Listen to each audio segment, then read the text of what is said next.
Кудайдын чакырыгы 14 май.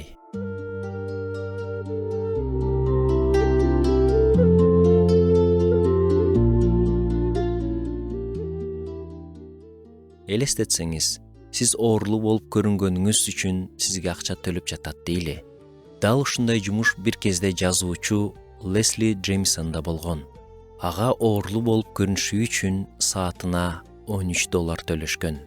10-12 барактан турган сценарийди окугандан кийин Джеймсон медициналык университеттин студенттерине жардам берүү үчүн оорулуунун ролун ойноп берген. Студенттер практика кылып, анын оорусун аныктап, ага кандай мамиле кылууну, кандай дарылашты үйрөнүшчү. Андан кийин ал студенттердин ишин жана боорукердик деңгээлин баалачу. Айрым студенттер жакшы иштешчү, айрымдар анча эмес. Бирок эң чоң тажрыйбаны жазуучунун өзү алды. Өзүнүн боорукердик экзамендери аттуу эсселер жыйнагында ал мындай деп жазган. Боорукердик бул өзүнөн өзү пайда болчу нерсе эмес. Бул көңүл бурууну, аң сезимди тандап алуу, көнүмүш болуп калган чектерден чыгуу. Бул жөн гана импульс эмес, эрк күчүнүн натыйжасы. Еврейлерге жазылган каттын автору жөн гана оорулууну ойноп берүү жөнүндө айтпайт.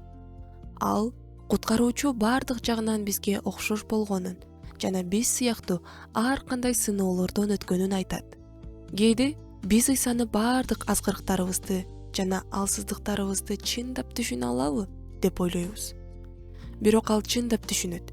Эгер ыйык жазууда ал биз сыяктуу бардык нерседе сыноодон өткөн, бирок күнөө кылбаган деп айтылса, бул чындык. Ыйса өзүнүн кудайлык күчүн четке коюп, адам болуп келди жана боорукердик боюнча экзаменден эң жогорку баа алды. Бирок бул менен эле бүтпөйт. Ал кудайлык боюнча да эң жогорку бааны алды. Анткени ал сыноолорду биздей башынан өткөргөнү менен күнөө кылган жок. Толук боорукердикке толгон куткаруучу биздин бардык сыноолорубузду түшүнөт жана бизге ал гана жардам бере алат.